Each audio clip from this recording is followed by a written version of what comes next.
Thank you, just see. How's everything goes? It smells nice. Family's good. Just for him. Should we start? Okay, I'm just going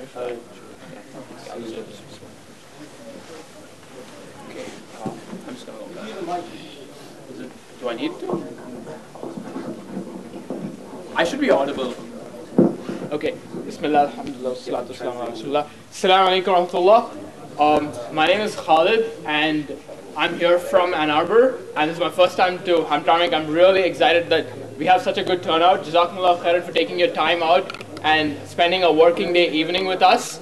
We brought here Brother Hamza Tzortzis with us. Brother Hamza Tzortzis is visiting Ann Arbor from the UK. He works for an organization called IRA, which is basically involved in dawah. And related to the work he does with this organization, he's also conducting a weekend seminar in Ann Arbor. So we strongly urge you to visit us, return the favor, visit us. We have an event tomorrow evening and throughout the weekend, and basically he'll be talking about the proofs for Islam. How do you deal with all the questions that people ask you at school, at universities, and how do you deal that philosophy 101 class, right? And Brother Hamza Tzortzis is here to talk to you today about the path to God, to Allah subhanahu wa ta'ala. And with that, I just want to turn the mic over to Brother Hamza, and Jazakumullah khairan again, and I hope that you all enjoyed this evening.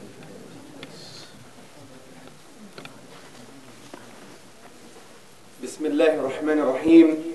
In Alhamdulillah, wassalatu wassalamu ala Rasulillah. Brothers and sisters and friends, I greet you with the warmest Islamic greetings of peace. Assalamu alaikum wa rahmatullahi wa barakatuh. Which basically means may the peace and blessings of God, of Allah, be upon you all. It's very nice seeing you today. Today I'm going to be talking to you about the path to God. And the context that we're going to be talking about the path to God is the context of us using our minds and using our hearts. Because the mind and the heart in the Islamic spiritual and intellectual tradition has great importance. When anybody reads the Quran, the book of Allah, you see that Allah wants to address you as a human being. It doesn't want to change your state. It wants to basically address you as you deserve to be addressed.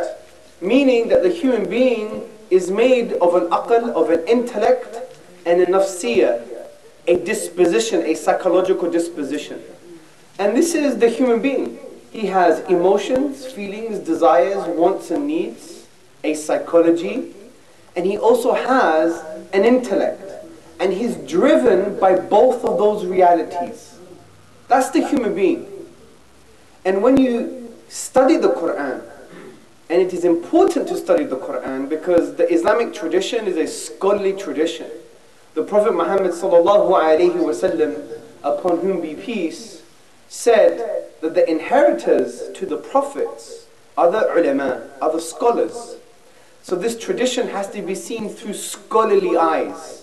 You can't just look at our tradition in a kind of reductionist way. We reduce the Quran and what the Prophet upon whom be peace said just to a few lines. You have to see things holistically.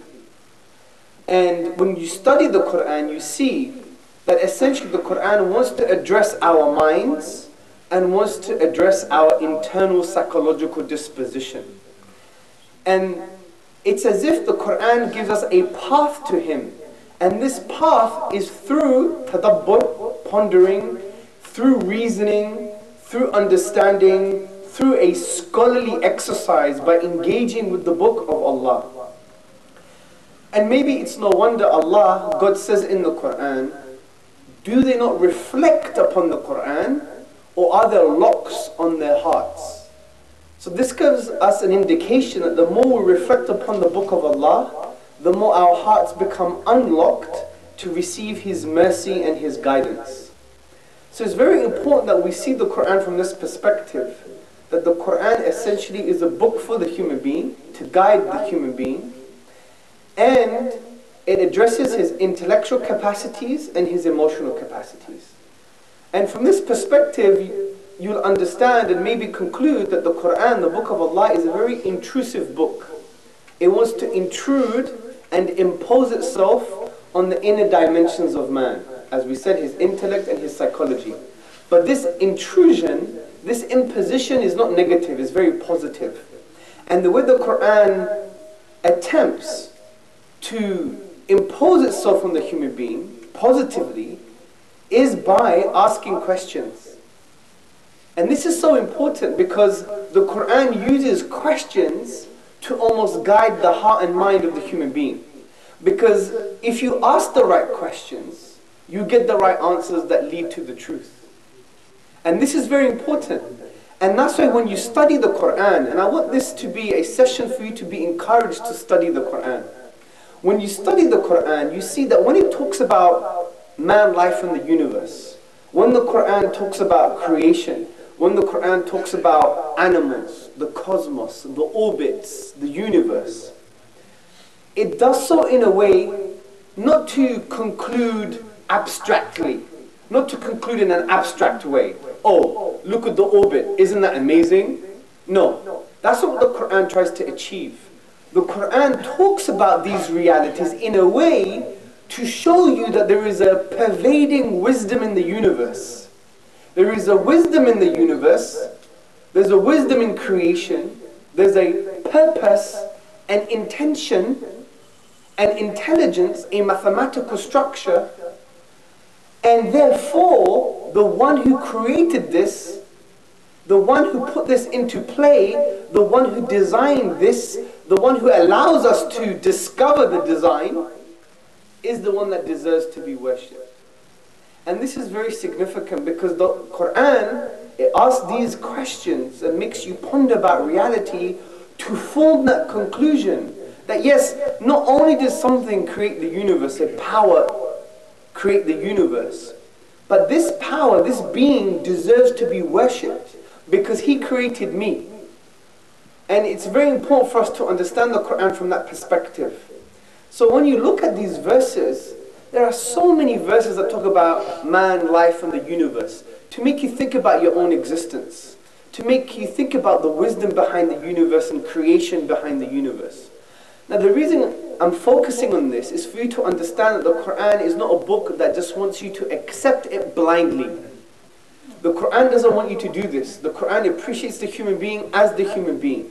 We're not going to be blindly following concerning huge things like religion and the afterlife.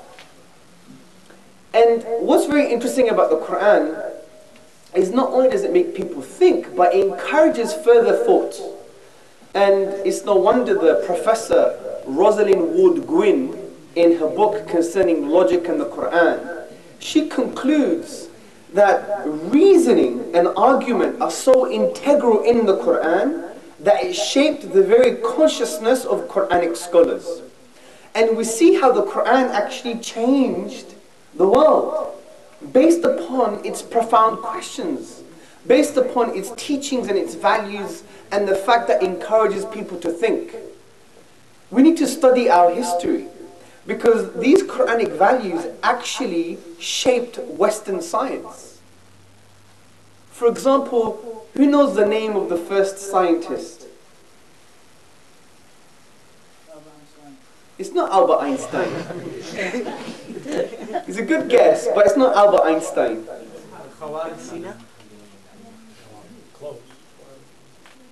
The first scientist was called Ibn al-Haytham. According to historians of science, such as David C. Lindbergh and others, they conclude that the first scientist was Ibn al-Haytham. Now, Ibn al-Haytham wrote a book about optics, the book of optics. And in this book, it was the first manifestation of the formal scientific method in terms of experimentation and analyzing the data. Yes, there were other people who loved science, like the Greeks before the Arabs, before the Muslims, who developed the science to a certain degree. But Ibn al-Haytham was the first formal scientist. And in Ibn al-Haytham's biography, he discusses and says that the reason he developed this, because he thought that knowing more about God's creation will get you closer to God. Not only that, he was a practicing Muslim himself. And he said he was encouraged by the Quranic principles and values and thinking in order to look into the interconnecting principles of nature.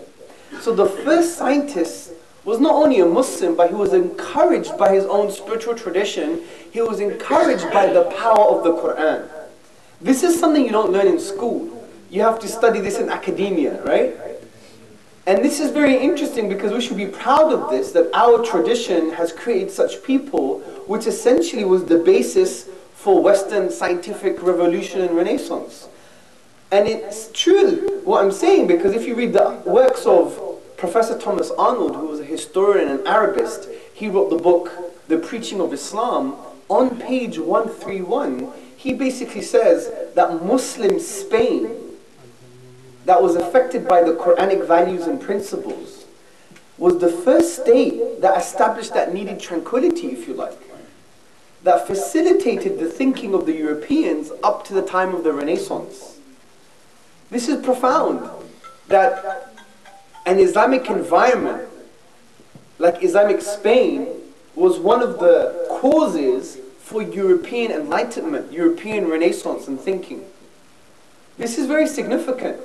Even the founder of capitalism, Adam Smith, the 18th century founder, in one of his essays, and you can find this in the book called Adam Smith's Essays, he basically says that the empire of the Muslims, of the caliphs, was the first state that had that needed tranquility in order for people to look into the interconnecting principles of nature. Meaning that these people were encouraged by an environment based on the tolerance of Islam, based on the progress of Islam, the progressive thinking of the Quran and the prophetic traditions, for us to look into the interconnecting principles of nature.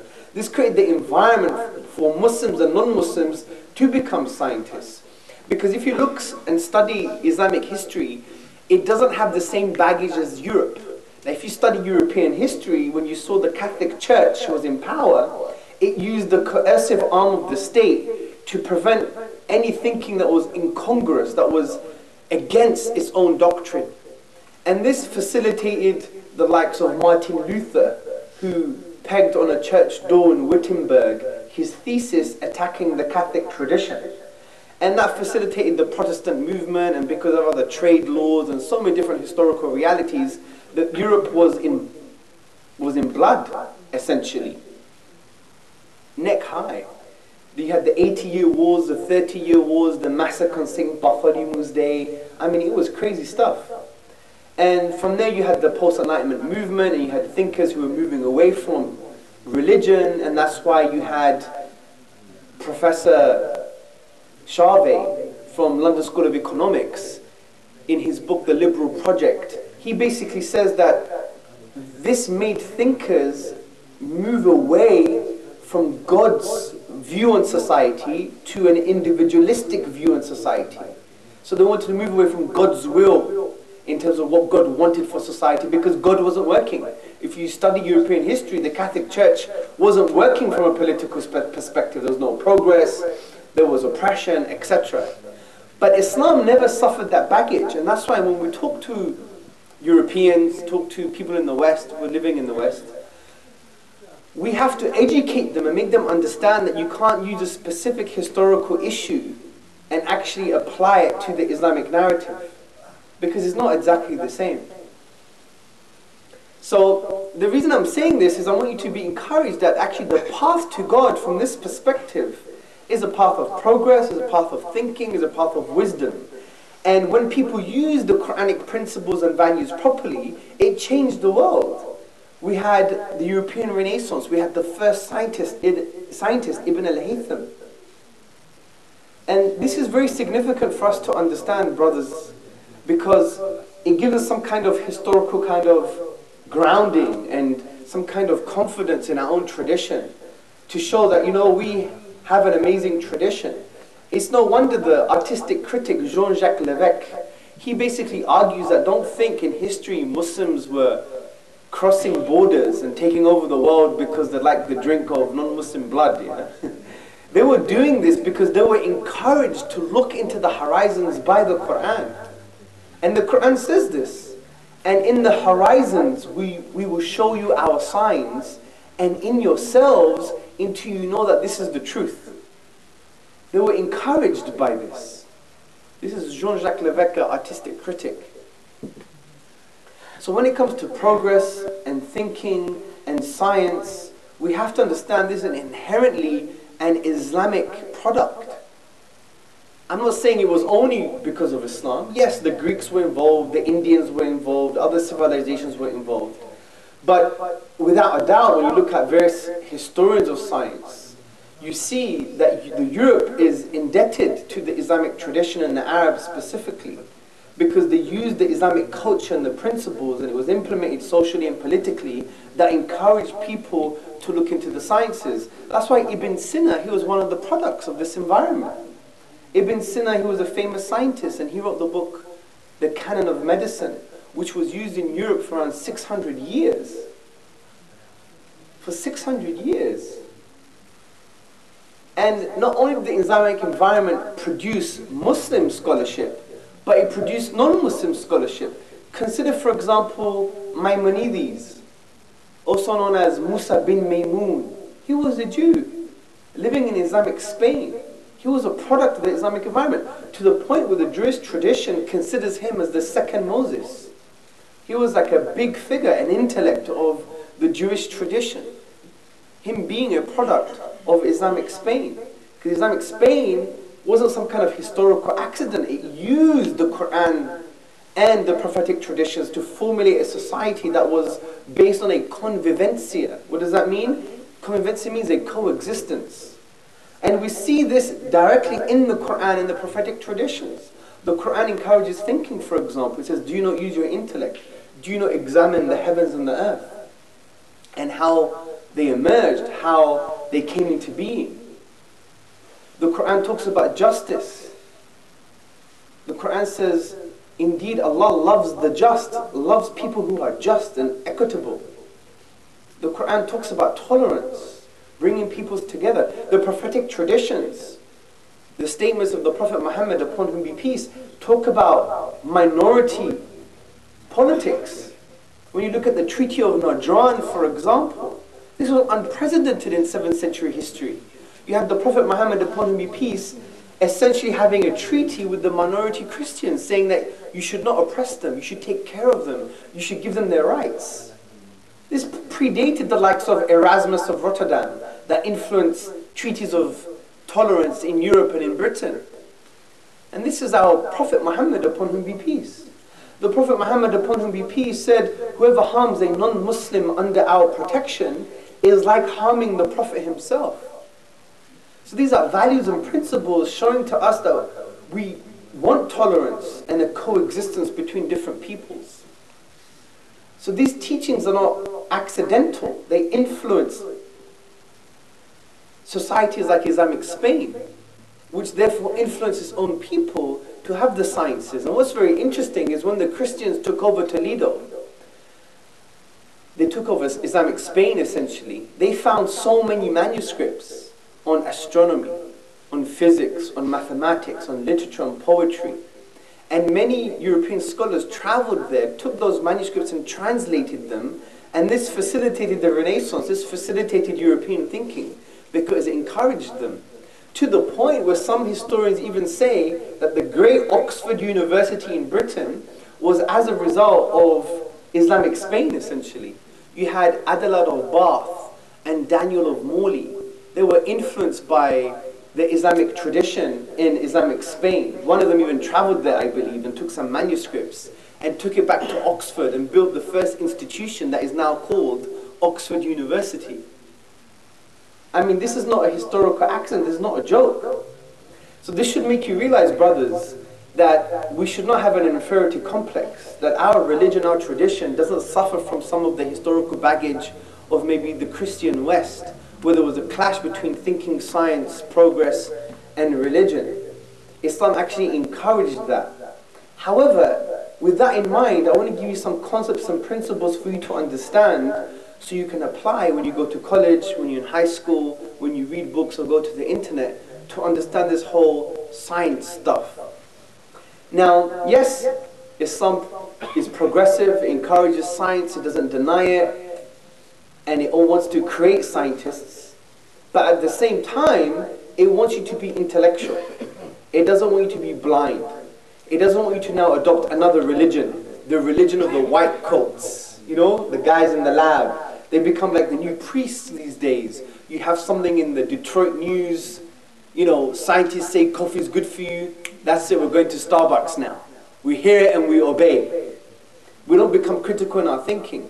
So a Muslim, from an epistemic perspective, what does epistemic mean? It means essentially knowledge. From a perspective of knowing things and getting to know things, we're not restricted with just one methodology.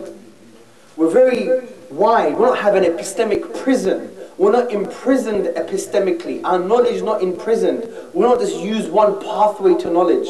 We use various mental methodologies to come and form conclusions about reality and the world and about things. So we don't just use science. We use philosophy. We use logic. We use reasoning. We use spirituality. We use testimony. We use mathematics. We use a whole range of tools at our disposal. We don't just focus on one. Because focusing on one leads to disaster. Because, for example, can you say science is the only method that forms conclusions about things? No. Science is not the only way to knowledge and truth. It has a specific methodology. Because science, for example, can only deal with the how, it cannot deal with the why. Science can't tell you why I came here. Science can't tell you what my intentions are. Science can tell you how I came here, but not why I came here. For example, if my mother baked you a beautiful cake, science can tell you how the cake was made, the temperature used, the ingredients used, the kind of chemical bonding involved, the molecular structure of the chemical ingredients. But science can never tell you why my mother baked you a cake. The how and the why are two different things. And this is why when people attack religion or attack Islam, generally speaking, they basically think, look, Islam says earthquakes are because of God's test or God's punishment. But we know earthquakes happen because of tectonic plate theory. Agreed. But you see what they've done here? They think the why is the same as the how. There are two different things. And we need to differentiate this and make people understand that the religion explains the why and it encourages for you to know the how. I remember speaking with Professor Hoodboy. He's in Pakistan, he's a well-known academic. Doesn't seem like a religious guy. He basically had the same kind of contention against the Quran. And I said, look, let me give you an example. How are babies formed? How? What's the science of babies? You have sperm. For example, my children were born because of my spermatoza. Came together with the egg. And then you had cell division. And then you had the blastocyst. Then it basically embedded itself in the uterine wall. And then you had it growing into an embryo. Then you had neurulation. You have the folding of the embryo. And you have all of these processes happening, biological processes. And after 9 months, you have a baby. That's the how, right? Why was the baby born? Why was the baby born? Let's be honest, brothers. I find my wife attractive. Right? There's the why and the how. There are two different things. You can't make them the same. And this is why we have to understand that science is very limited. It can't deal with the why. It deals with the how. For example, another example is, consider a car. We know how the car works. You have an engine, you have combustion, you have the spark plugs, etc. That's the how. But why does it work that way? Why is it moving? Because someone has intentionally gone into the car, put the key in, turned the ignition on, and he intends to go to a certain destination. So the point is the how and the why are two different things. Okay? And the reason I'm giving you this is because I want you to be critical thinkers, not just to fall for the new narrative that's online at the moment that makes you want to think that it's either science or religion. No. So that was the first point, the why and the how are two different things. The second point is, science doesn't give you all knowledge, especially when it comes to things like morality. Science can't tell you what's good or bad. It just can't. It's not its domain. It's not its methodology. Science can only tell you what is, not what ought to be. Do you understand? Science can tell you what is, but it can't tell you what ought to be. So it tells you about the how, the physical reality of things, the processes involved. But it can't tell you how things should be. For example, if I were to stab someone, right? Science can tell you the is, which is, it's a very sharp object, it's penetrated through the skin, it's created a wound, as a result you're bleeding, and this is the process happening at the moment, etc., etc. But science doesn't necessarily, it can't necessarily tell you what ought to be. It can't say, based on a scientific process, or biological process, or something physical, now science can tell you, you should never stab someone. Right? They're two different things. Science doesn't have that domain. That's why many people, they say, many thinkers and philosophers, and even scientists say science is amoral. It doesn't mean they're immoral. It means it's amoral. It can't deal with moral realities. It just can tell you what is. It can't tell you what ought to be. And this is very important for us to understand.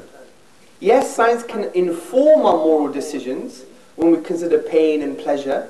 It can inform, but it can't give you the basis, the foundation for morality. Because think about it. If our morals were just as a result of evolution, then our morals won't have any meaning anymore. Even Charles Darwin, he wrote about this in the 19th century, and he gave a very kind of striking example about the beehives. And he said if human beings were to be reared under the same conditions as the beehives, then we would think it's okay to kill our fertile daughters. If you use that example and imagine that human beings were just a result of the same biological processes as the nurse shark, then we may think it's okay to rape our women. Because that's what the nurse shark does, according to National Geographic. It forces itself on its mate. So from this perspective, if we're just a reaction to biological processes, then morals don't have any real meaning. Even Professor Michael Rules, who's an atheist, he basically says, don't think that when you say love thyself as thy neighbor, you're referring to something above and beyond yourself. It's a survival and reproduction. Ethics, morals have no true meaning. It's illusory. And if our morals are dependent on biological changes, then they're not objective. They don't have any real sense. So from that perspective, science can't really ground your morals. Not only can't it tell you what you ought to do, but it can't provide the basis of what you ought to do. Because it will always be changing, or it won't have much meaning because it's based on just some cold, non-moral, material processes. So, the how and the why is different. Science can't tell you what ought to be, can only tell you what is. Science is amoral from that perspective.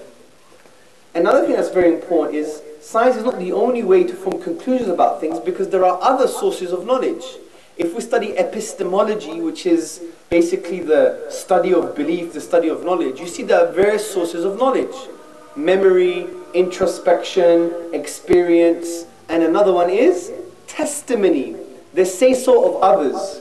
Now this is very interesting because not many people take this very seriously, but it's a huge kind of study now amongst the philosophers, which is testimony, that we believe the say-so of others.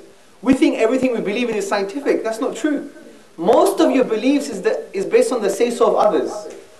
Let me give you some evidence. I want you in here in this room to prove to me that China exists.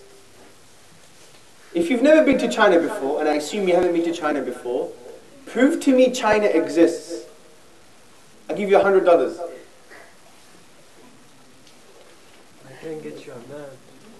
Okay, so the brother said he could get me a map. But is that scientific proof? What if I drew another map, 2015 version, and I drew a diamond island in the Pacific Ocean, and I said this island is called the island of Fufula, and I'm a Fufulonian. Would you believe me? That's not real evidence. So how do you know China exists? He said other people have gone there, but that's not proof for him, because he has to believe that what they said, that they've actually gone there. Google Maps, well, so all of a sudden on this area on Google Maps, just because it says China, it means China does exist? What if you rubbed it out and the 2016 version said, well, China is not China anymore, we're going to call it Flu-Flu-Flang, right? Chinese people. Yeah, but Chinese people, they're just saying they're Chinese. It's not proof that they're Chinese. I could say to you, hey, I'm Pakistani. But I'm not, I'm Greek. That looks Pakistani. So the point is, people could just make claims. You don't have any real empirical evidence that China exists. Now you may say, oh, but I can't take a plane and go to China. But that's not evidence, because there are two things here. The first thing is, your belief now that China exists is not based upon the possibility of you going there. And you thinking that there is a possibility of you getting on a plane to go to China, that's still based on testimony, the say-so of other people, because you have to believe other people that you can get on a plane and eventually go to a place called China. So the point here is, many of our beliefs is based on the say-so of others. And this is not a real problem, because many philosophers have understood this now. Professor C.A. Cody, Professor Keith Lehrer, Professor Elizabeth Fricker, Assistant Professor Benjamin McMyler, and many others have understood that we believe in the say-so of other people. It's fundamental to knowledge. It's fundamental. I'll give you another example. Prove to me the world is round. $100.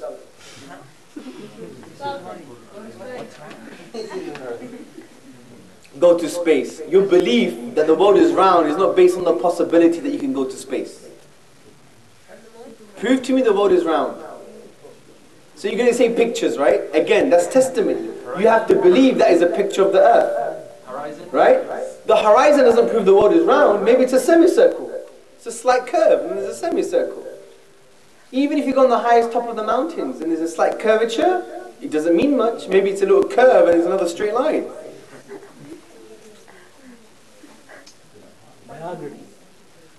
Geography. Yeah, well, you still have to believe the books. That's the say-so of others. I mean, it's not an answer, but Science. Some scientists theorized or discovered the Earth was round. Well, still they say so. It's just, you just have to believe what they said. The solar system is like all, like Mercury, Venus, they're all round, just like the Earth. So Mercury, Venus, so therefore the Earth must be round as well. That's not proof. It's just an inference. See, just because the moon is round, Jupiter is round, the sun is round, khalas, the world is round as well. Hey, you can check Google Maps everywhere. Google Maps, that still says so. That's not your evidence. You have to believe that someone took a picture and that's a picture of the Earth. Just because a million people have done it, it doesn't mean it's true. How about seeing the top of the ships on the water before the bottom? Sorry? How about seeing the top of the ships before the bottom on the water? So you're saying there's a slight curvature. Doesn't mean it's round. Could be a semicircle, as we said. Then the point I'm trying to say here, brothers, is basically, fundamentally, there's nothing to be ashamed of. We have to rely on experts and authorities. Even Dr. Elizabeth Fricker, she says, given my limitations as parametric, I have to basically believe in the say-so of others, take it seriously as a form of knowledge. Without the say-so of others, you can't have knowledge. Even science will never progress, because some science is reliant upon the workings of other people, which you didn't do yourself, and you have to believe that they did it. Testimony, the say-so of others, is fundamental. So it goes to show that science is not the only method to form conclusions about truth. We have other sources of knowledge, like testimony, the say-so of others. Now the reason I'm giving you these concepts, brothers, is for you to understand that you shouldn't be disheartened when you see some scientific stuff that might go against your own religion. And this leads me to how science forms conclusions about things. I want to focus on two things. Number one, induction, and number two, empiricism. Now, induction is a thinking process that science uses. It basically takes a limited set of observations and it concludes for the next observation. This is called induction. So you have limited observation, you conclude for the next. For example, you've observed 100 white sheep. Your conclusion is the next observation of sheep is going to be white. Because everything you've seen is white so far. Now, this is a thinking process, but it's limited. Because you can have a future observation that contradicts previous conclusions. If I've seen 1,000 white sheep, it doesn't mean the next sheep I'm going to see is white. I might have a black sheep, right? So that shows that there is a limited kind of thinking process going on here. And it's like very important for us to understand. Another thing science uses is a theory of knowledge called empiricism. Now, empiricism is essentially a theory of knowledge that says that you should only have ideas or concepts about something if you experience them or it. So it's based on experience, direct or indirect observation. Again, by understanding this theory of knowledge, it's limited because you're never going to have an infinite number of observations. You may have a future observation that contradicts previous conclusions. And we've seen this in the history of science. The scientists thought it was absolutely true that the universe never had a beginning. Then they changed their mind after the 1960s, right? Because they see new observations which contradicts previous conclusions.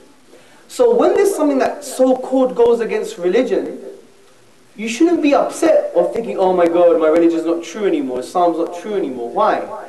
Because science is supposed to change. That's the whole beauty of science. It's transient. It's based upon time, based upon more observation and understanding. And sometimes we'll agree with the religion, sometimes it won't, but it's not a big deal. Because we believe the Quran is the full wisdom of God. Not the full wisdom of God, but it's come from God and His wisdom and His knowledge. It's His eternal word. So this knowledge is what you would call the totality of knowledge. And human knowledge is only particular. In other words, God has the picture, we just have the pixel. God has the puzzle, we just have one small fragmentary piece of the puzzle. And it always changes based on the new information that we have. So if there is some kind of contradiction, you should never be upset. Because you know the Quran has come from the divine, is based on full knowledge and wisdom. But yet human knowledge, even if it's scientific, can still change. And we've seen it in the history of science. And this is something very important. Now you may think, yeah, but science works. But that's true. But just because things work, it doesn't mean they're true. Do you know this? Just because things work, it doesn't mean they're absolutely true.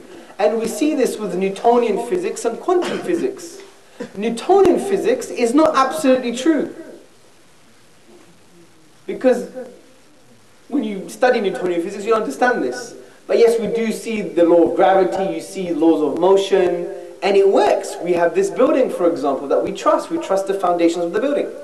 Now, just because it works, it doesn't mean it's absolutely true, because Newtonian physics doesn't apply to everything, especially when it comes to things going towards high speeds, like towards the speed of light. And also when you go into quantum physics, it's a different reality. It almost doesn't obey the laws of Newton, if you like. And yet they haven't found the link between Newtonian physics and quantum physics. But it works. It's not absolutely true, but it works. So not everything that works is absolutely true. There could be some amendments and changes. And this is something very important for us to understand. And even if you think, yeah, but all the scientists believe in evolution, for example. But just because there is a consensus, it doesn't mean it's also true. Because if you look at the history of science, there are so many consensus that was happening. For example, there was a disease called pellagra. And many of the scientists said there is a consensus that this is to do with infection. One scientist basically said, no, it has nothing to do with infection, it's to do with nutrition. They all laughed at him. But after many years, after a few years, they found out that he was right. So dogma and thinking just because all the scientists come together and agree on something is actually quite anti-scientific. Because it prevents future progress. And this is something very important for you to really understand from this perspective. So I want to give you these tools to really understand that it shouldn't give you shubahat, it shouldn't give you doubts about your religion just because, you know, a scientist said something. Now, you may argue, well, hang on a second, Hamza, there is an assumption here. Yes, you're right about the philosophy of science is limited, it's not going to be absolutely true, it can change. But you're assuming that the Quran is based from God, does come from God. And this is something that you need to start to understand.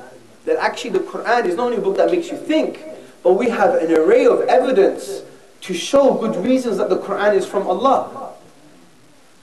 You remember when I said the Quran doesn't want you to be a blind thinker? The Quran challenges mankind.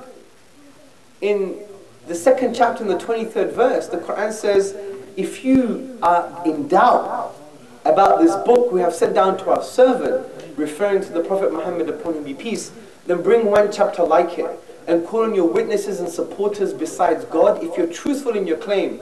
This is a challenge to the whole of mankind. And this opens an array of evidence, a window of evidence to show good reasons why the Quran is from God. And there are many reasons for you to explore. The Quran is a linguistic miracle. The Quran gives you history that was lost in the 7th century. The Quran has an amazing structure. So let me just focus on these three things very quickly. Just for you to be encouraged, to plant seeds in your heart and mind to do your own further research. Number one, the linguistic miracle. The Quran was revealed in the 7th century, where in the Arabian Peninsula, the 7th century Arabs were the best at expressing themselves in the Arabic language. The Quran came and challenged them and said, look, this Quran is a unique form of the Arabic language. You can't produce anything like it. And what's interesting, the best Arabs at the time who were best placed to challenge the Quran, they failed. And it's quite interesting, but they had so much motivation to try and challenge the Quran, because the Quran really wanted to told them to stop worshipping 360 gods, said worship only one God, don't worship creation, worship the Creator. The Quran basically said don't stop doing injustice, stop treating women bad, have economic fairness. This went against the grain of Arabian society of the time, and it affected their economy. So they were politically motivated to try and challenge the Quran. But the academic Navid Karmani, in the book, The Black Book Companion to the Quran, he makes a beautiful point. He says, obviously the Prophet Muhammad succeeded against the best poets of the time, the best linguists of the time, because otherwise Islam wouldn't have spread like wildfire. Because if the Quran was wrong in its claim that it was a linguistic superior text, then the Arabs would never have accepted it. But since the Arabs accepted it, then it shows the Quran is linguistically superior. It couldn't come from a human being, must have come from the divine. And that's just a very simple summary of the argument. Another argument is that there is history in the Quran that was lost in the 7th century. And all other books got history wrong.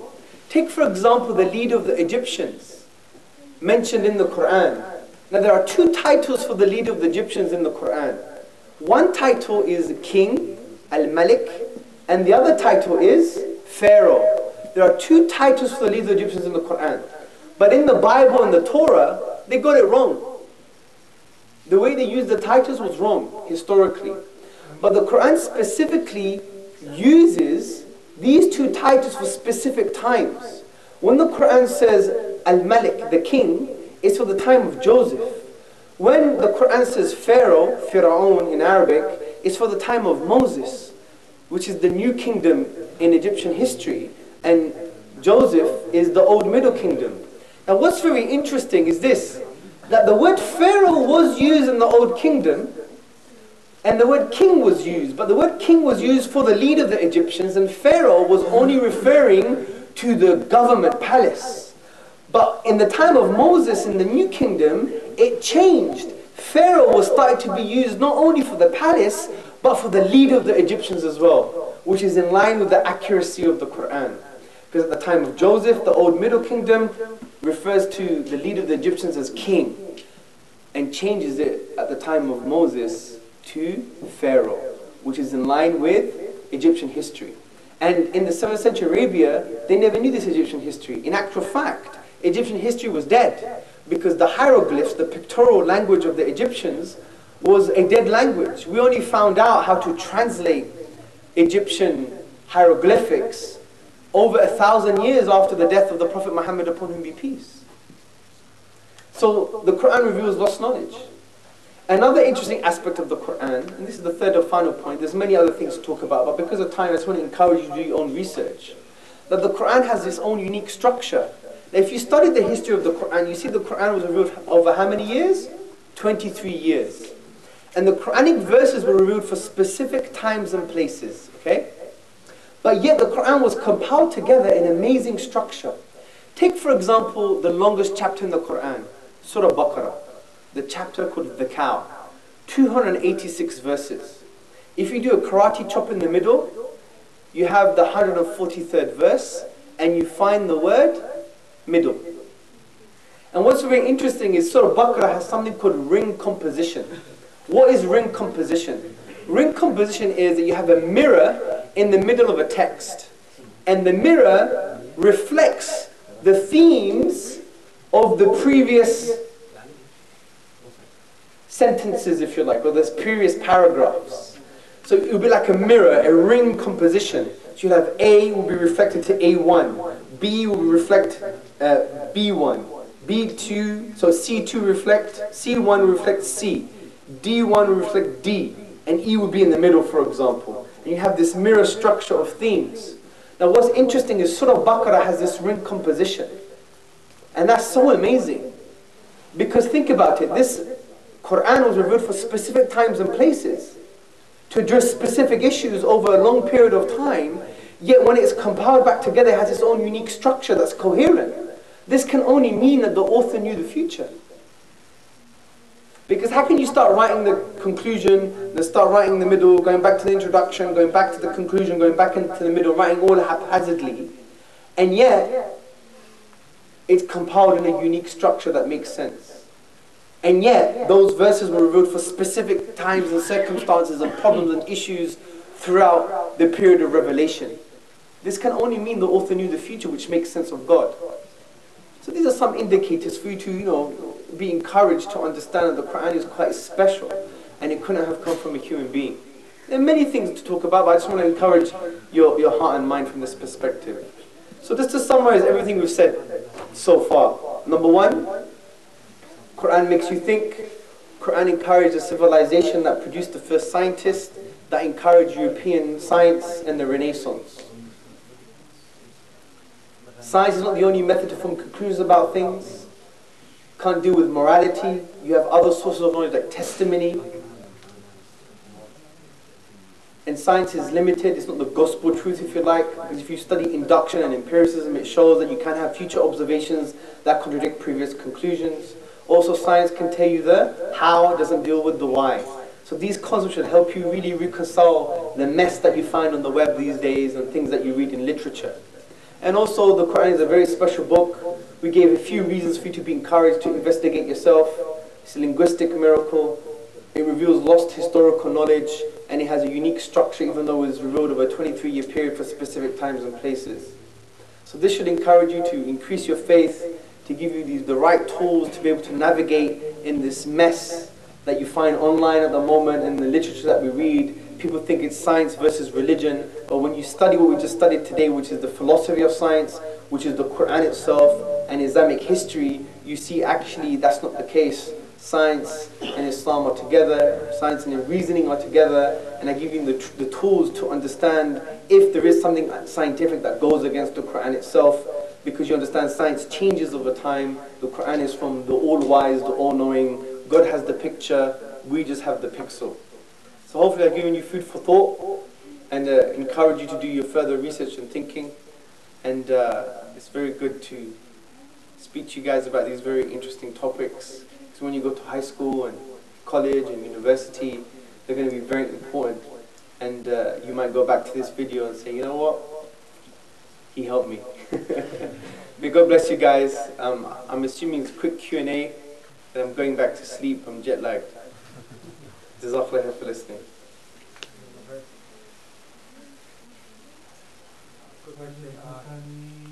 Is it safe to say then Islam doesn't believe in blind faith, that just some degree, I mean, just because you're born Muslim or Allah says something, you still use your head, still use your intellect. And why does it teach this? Why does it say this? Don't just say, you know, I do it because I'm Muslim. Yeah, of course. I mean, yeah, Islam always encouraged thinking.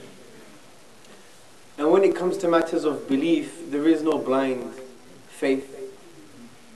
Yes, some things can be natural. You don't have to justify everything intellectually because, you know, this religion is a religion of fitrah, which means the religion of nature. We know it to be true because it's true. It's self-evident. But what's very interesting is at the same time, Islam encourages thinking and questioning. And this is something that we have to understand ourselves. We shouldn't just be socialized as Muslims. The only reason you're Muslim is because your mum's Muslim. Sometimes we need to start thinking about where we're going, who we are, why we are, especially in the Western context, to encourage for you to have a stronger faith and be more convinced. And it would encourage you to be able to research and learn further to be able to protect your religion intellectually. And this is very, very important. So yeah, you're right, Islam encourages thinking. It doesn't mean though that you have to be a PhD student and know philosophy. No, it doesn't mean these things. But within your own personal power and capacity, do your own thinking. Reflect and ponder.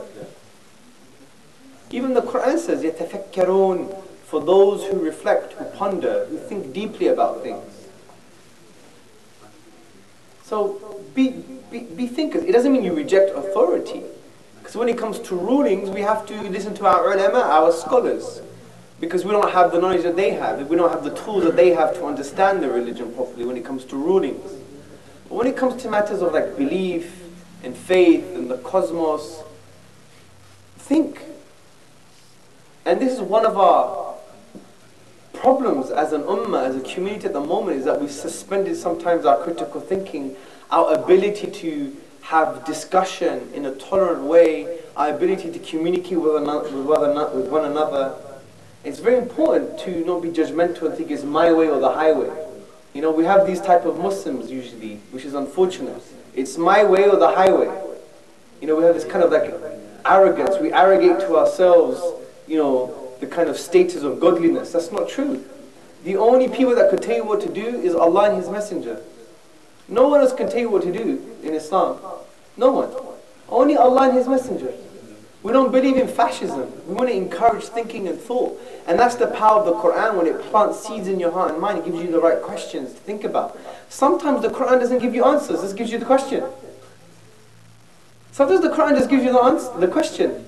Because if you use the question correctly, it will plant the right seed to grow into the fruits of faith. This is very important for us to, you know, really think. And that's why I wanted to give you these concepts about science and religion, so you could apply them in your day-to-day scenario, what you read at school, at college, at university, what you see on the internet. So you could have these concepts that deal with these issues. Because the amount of questions I get by Muslims who are clever, and I get these really mundane, basic questions like, haven't you thought about this before? People are suspending their thinking when it comes to religion, or they suspend their mind because they're lazy. Because when they think about these things, they won't get to give them money. Because they don't have that motivation. So yeah, thinking is very important for sure, 100%. Yes, sir. Jazakallah khairan for the talk. Could you please clarify the verses in the Quran that talk about natural theology and the verses where Allah subhanahu wa ta'ala says, الَّذِينَ يُؤْمِنُونَ بِالْغَيْبِ, and where Allah tells us, سَمِعْنَا وَأَطَعْنَا, yes, all these verses? Okay, the brother is saying there is a difference between the verses of the Quran talks about natural theology, man, life, the universe, the mountains, the orbits, the stars, the moon, the cosmos. And when the Quran talks about belief in the unseen, and you hear and you obey. Now, this is very interesting about the Quran. The Quran, from a creedal perspective, wants you to establish that this book is from Allah, that the universe was created by God, who is Al-Hakim, who is the wise, and He deserves to be worshipped. Allah says, know that God is one. So Allah is encouraging by using His signs in the universe that there are an indication to the one who created those signs. Once you've established that God exists and He deserves to be worshipped, and the Quran is from the divine, then you hear and you obey. That's the most rational thing to do. If I knew that you were a mathematics professor and I wanted to learn maths, I'm not going to go to my 7-year-old child and ask for theories on calculus. I want to go to you because you're the authority. If you've established Allah is the authority via the Quran, then who are you to now muck about with it? He is the authority. He is Al-Hakim. He has the totality of wisdom. So we hear and we obey. And we believe in the unseen because God, via testimony, His say-so, and we know the say-so of others is valid source of knowledge. And if it's come from God, then He knows better than you do. And if He says there is the unseen, then you believe in the unseen. It's not blind faith. Belief in the unseen is not blind faith. Belief in angels is not blind faith. Because we know who said it. It was God. We could prove His existence. We could show that He deserves to be worshipped. And we could show that this book is from Him. If we could show this, then if He says there's angels, there's angels. So there's the difference. Yes, sir. Yes, can you give us a few ideas to approach Muslims in back Islam, which is before you are expert in this field? Yeah, well, I'm not an expert in the field, but look, it's very important. The way we talk to non-Muslims is we first have to have the right character. It's very important to be compassionate, merciful, to have a rahmah. Rahmah in Islam is a neglected practice these days, unfortunately, amongst the Muslims. The Prophet ﷺ, upon whom be peace, said, indeed God is compassionate and He loves compassion. The Prophet Muhammad, upon whom be peace, said that love for nas and nas, love for people, what you love for yourself. The Prophet Muhammad, upon whom be peace, said you won't taste the fruits of faith, the reality of faith, unless you love for others what you love for yourself in goodness. The Prophet Muhammad, upon whom be peace, said that you should be merciful to the creatures on the earth so the Creator could be merciful to you. This is the paraphrase. The Prophet Muhammad, upon whom be said to his own wife, O Aisha, be compassionate, be kind. When there's compassion and kindness in something, it elevates it. When you remove compassion and kindness, it degrades it, it makes it ugly. So this is very important, the way we talk to people has to be with compassion, with rahmah, with sincerity and mercy. At the same point, don't answer all the questions. Look at Yusuf alayhi salam, Joseph in the Quran. When he was put in the prison, and the prisoners asked him about the interpretation of the dream, how did he answer first? He never interpreted the dream straight away. He spoke about Allah. He spoke about the belief in one God and that He deserves to be worshipped. He went straight to the foundations. So when you talk to non-Muslims, talk to them about the foundations of Islam. It allows them to see the world the way you see the world. They'll have the right tinted glasses. There's no point saying the wall is green when you've got green tinted glasses, but the guy's got red tinted glasses and he's saying it's red. The way to understand each other is to swap glasses, make them see the world the way you see the world, and that's by understanding the foundations of our faith. So you show them that Allah exists, He deserves to be worshipped. You show them the Quran is from Allah. You show them the Prophet Muhammad ﷺ is the final prophet. If you can establish as a firm foundation, then whatever comes from truth is true. Whatever comes from haqq is haqq. Whatever comes from truth is true.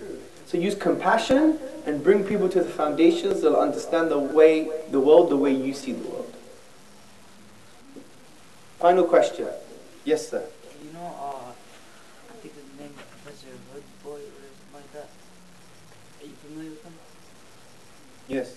I was watching this video, and like I think you guys got in an argument or something like that. Like, did you talk to him after that, or? No, I haven't. So like, why did he get angry? He got angry because I said to him that he hates the Muslim world. Well, like you know, why'd you say that? Like, because I think he does. What made you think that? I shouldn't have said it though, because it was in Pakistan, and to accuse him of such things, it could get him killed. So I did apologize. I shouldn't have said it. And when he tried to attack me for saying it, my mind went blank, and I said I didn't say that. And then I remembered saying it. But the thing is, with Professor Hoodboy, he is what you call a scientific rationalist. He wrote the book religion and rationality, and I read the book, and I agree with some things he had to say, but the way he was belittling religion and Islam shows his weakness about Islam, and I think he's misunderstood the narrative. But it's neither here or there, that question, really. You know, we live and learn from our experiences, because I had a debate with him at his university in Pakistan. But we make dua for people that Allah guides them and makes it easy for them, and obviously we want him to be safe. So I shouldn't have said that, really. You know, but when you have debates, sometimes it's the heat of the moment and you say things that you shouldn't say. And, you know, he did his fair share of naughty things as well. But yeah, you live and learn. But the point is to get this question to make into a wider question. I think that debate and scenario is exactly what we're talking about here today, where people don't understand each other. It's because they come from certain perspectives without really wanting to sit down properly and being sincere to understand people's perspectives. Like Professor Hoodboy, he made some really basic logical fallacies, really basic mistakes. Like he was saying the why and the how is the same, essentially. Because when he was accusing the Quran of saying wrong things, he was assuming the Quran was saying the how, but it wasn't. It was talking about the why. You remember what we said earlier today about the how and the why? He made that basic mistake. Do you see? He made a basic mistake. And this is why we as Muslims should encourage people to think.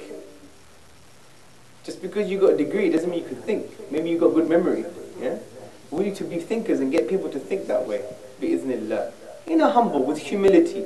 It's very important to be humble, because humility is extremely important. We learn this from Musa alayhi salam, Moses and Khidr, the famous chapter in the Quran, chapter 18.